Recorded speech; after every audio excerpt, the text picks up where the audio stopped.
नमस्कार. तर सध्या एक नवा विषाणू चर्चेमध्ये आहे. Human metapneumovirus. पुन्हा एकदा चीनच्या उत्तर भागातून काही बातम्या येत आहेत की या आजाराचे रुग्ण वाढलेले आहेत.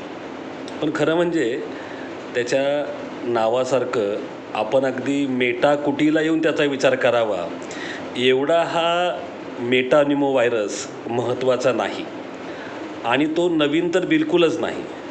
हा मुळात अगदी जुना व्हायरस आहे. मागच्या जवळपास 20 ते 25 वर्षापासून वैद्यकीय जगताला माहीत असणारा हा विषाणू आहे. म्हणजे अगदी आपण भारतातलं जरी उदाहरण घ्यायचं म्हटलं तरी मागच्या वर्षी म्हणजे 2024मध्ये डिसेंबरपर्यंत आपल्याकडं या आजाराचे जवळपास 172 रुग्ण हे आपल्या वेगवेगळ्या प्रयोगशाळांनी शोधले होते आणि यातल्या कुठल्याही रुग्णाचा मृत्यू झालेला नाही. कारण मुळामध्ये हा जो ह्यूमन मेटान्युमो व्हायरस आहे हा अत्यंत सौम्य प्रकारचा साधा सर्दी खोकला ज्याच्यामुळं होतो असा विषाणू आहे. आणि असे अनेक विषाणू आपल्याकडं आहेत ज्याला आपण RSV म्हणतो, ॲडेनो व्हायरस. तर यासारखे जे साधारणपणे हिवाळ्यामध्ये किंवा उन्हाळ्याच्या सुरुवातीला जे सर्दी खोकल्याचं प्रमाण वाढतं त्याच्याकरता जे जबाबदार विषाणू असतात त्या गटातला हा एक विषाणू आहे. त्यामुळं काळजी करायचं कारण नाही. मुळामध्ये काय होतं की या विषाणूमुळं जे इन्फेक्शन होतं, जो संसर्ग होतो तो श्वसनमार्गाच्या फक्त वरच्या बाजूला होतो. म्हणजे सर्दी खोकला. खालच्या बाजूला उतरून न्यूमोनिया व्हायचं प्रमाण हे खूप कमी आहे. आणि याच्यामध्येही मुख्यत्वे जी 5 वर्षाखालची लहान मुलं आहेत आणि जी साधारणपणे 65 वर्षाच्या वरची मंडळी आहेत किंवा ज्यांची इम्युनिटी कमी आहे काही कारणामुळं, तर अशा व्यक्तींमध्ये क्वचित, अगदी क्वचित हा विषाणू थोडासा गंभीर स्वरूप धारण करू शकतो. परंतु जसं मी म्हणालो की मागच्या वर्षी जवळपास 250 केसेस आपण रिपोर्ट केल्या, त्यातला एकही रुग्ण दगावला नाही. त्यामुळं या आजारामुळं किंवा या नावामुळं विनाकारण घाबरून जायचं कारण अजिबात नाही.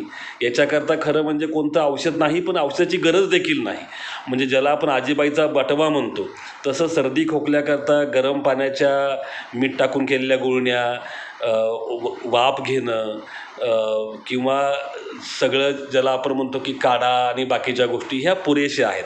आणि मुळात हा आजार होऊ नये याच्याकरता कुठल्या लसीची पण गरज नाही. कोणती लस नाही आणि गरज देखील नाही.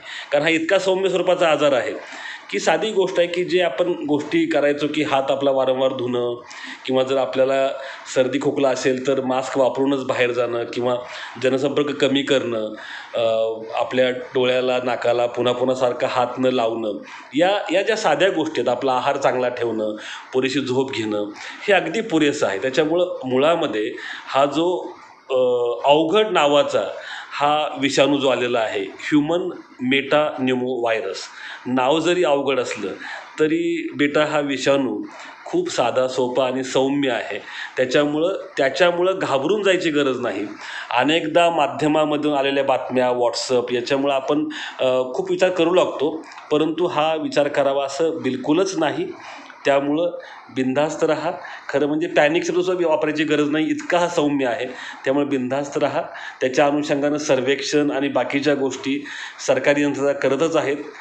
आपण फक्त एकच करायचं आहे की सर्दी खोकला होऊ नये याच्याकरता म्हणून आपण जी नेहमीची खबरदारी घ्यायचो तीच खबरदारी आपल्याला घ्यायची आहे. तेव्हा चिंता काळजी अजिबात नको. महाराष्ट्रातील सर्व बातम्यांचे विश्वासार्ह व्यासपीठ. सकाळच्या सर्व सोशल मीडिया प्लॅटफॉर्मला लाईक, फॉलो आणि सबस्क्राईब करा. तसंच सर्व नोटिफिकेशनसाठी बेल आयकॉन प्रेस करायला विसरू नका.